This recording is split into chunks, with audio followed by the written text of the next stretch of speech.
اس امت کا سب سے بڑا سبب زوال قرآن مجید کو چھوڑ دینا ہے۔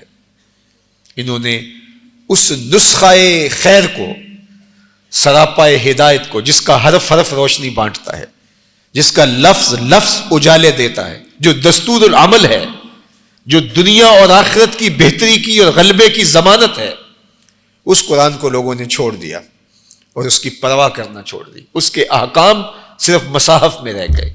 مسلمانی در کتابوں مسلمانہ در گور، مسلمانی کتابوں میں رہ گئی اور مسلمان قبروں میں چلے گئے، اور رسمی مسلمان اللہ اکبر واعظ قوم کی پختہ خیالی نہ رہی، برق طبعی نہ رہی، شعلہ مکالی نہ رہی، رہ گئی رسم آزاں روح بلالی نہ رہی، فلسفہ رہ گیا تلقین غزالی نہ رہی، مسجد مرثیہ خواہیں کہ نمازی نہ رہے، یعنی صاحب اوصاف حجازی نہ رہے۔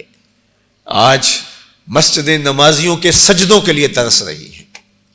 عید کے دن بھی تو یہی لوگ ہوتے ہیں، کوئی باہر سے اڑ کے تو نہیں کہیں سے آتے، اور عید واجب ہے اور پنجگانہ نماز فرض عین ہے، لیکن نمازوں میں 2 سے 3 صفیں ہوتی ہیں اور عید کے دن باہر 20 صفیں بچھانا پڑتی ہیں۔ تو یہ ہماری مرضی ہے کہ ہم نے واجب کو وہ اہمیت دی کہ رش لگ جاتا ہے، اور فرض کی ہم نے پرواہ چھوڑ دی جو واجب سے کئی درجے فائق تھا۔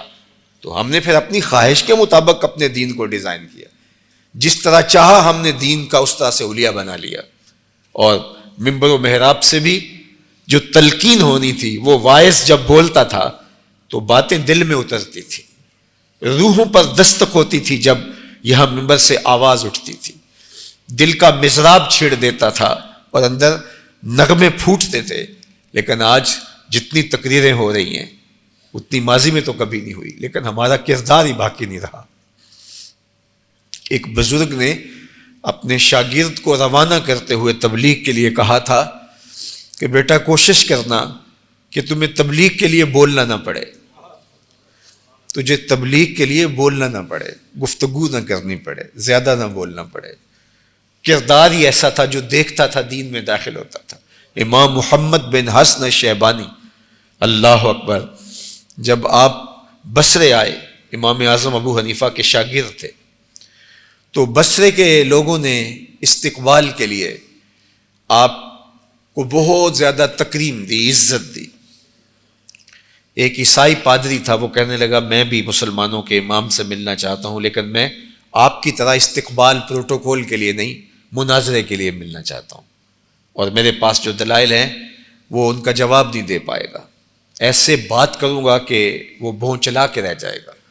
مسلمانوں نے کہا ٹھیک ہے، ہم جاتے ہیں، آپ بھی آ جائیے۔ جو ہی امام محمد بن حسن الشیبانی تشریف لائے تو سر پہ سفید امامہ، جسم پہ سنت کا جامہ، گھوڑے کے اوپر سوار ہو کے جب داخل ہوئے بصرے میں، تو مسلمان تو ذوق اور شوق سے اپنے امام کی راہوں میں اپنی آنکھیں فرشیرا کر رہے تھے، لیکن اسی عیسائی پادری کو کسی نے دیکھا کہ وہ بھی آگے بڑھ کے امام کے ہاتھ چوم رہا تھا اور اس کے لبوں پہ کلمہ جاری تھا۔ تو کسی نے کہا تم تو مناظرے کے لیے آئے ہو، تم نے تو کوئی مناظرہ نہیں چھیڑا، کوئی بحث کا آغاز نہیں کیا، تم نے یہ کیا ہوا تم کو؟ تو اس نے کہا جب میں نے امام محمد کے چمکتے ہوئے روشن چہرے کو دیکھا تو میرے دل میں گواہی دی کہ جب مسلمانوں کے چھوٹے محمد کی یہ شان ہے، بڑا محمد کیسا ہوگا؟ یہ شان ہے خدمت گاروں کی، سرکار کا عالم کیا ہوگا؟ اور تاریخ اس واقعہ کو بھی محفوظ رکھے ہوئے ہے کہ جب امام محمد بن حسن الشیبانی کا جنازہ اٹھا تو جو بھی جنازے کی چارپائی کو کندھا دیتا اس کے لبوں پہ اللہ کا ذکر جاری ہو جاتا۔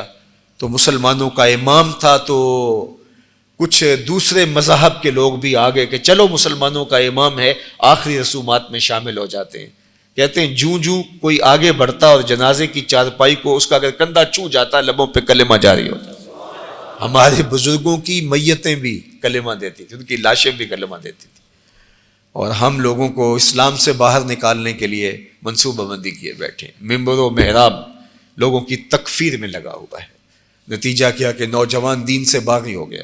لیکن آج ہم عملاً جس زندگی میں جی رہے ہیں، جس دنیا میں آج ہم رہ رہے ہیں، تو ہمارا مغلوبیت کا دور ہے۔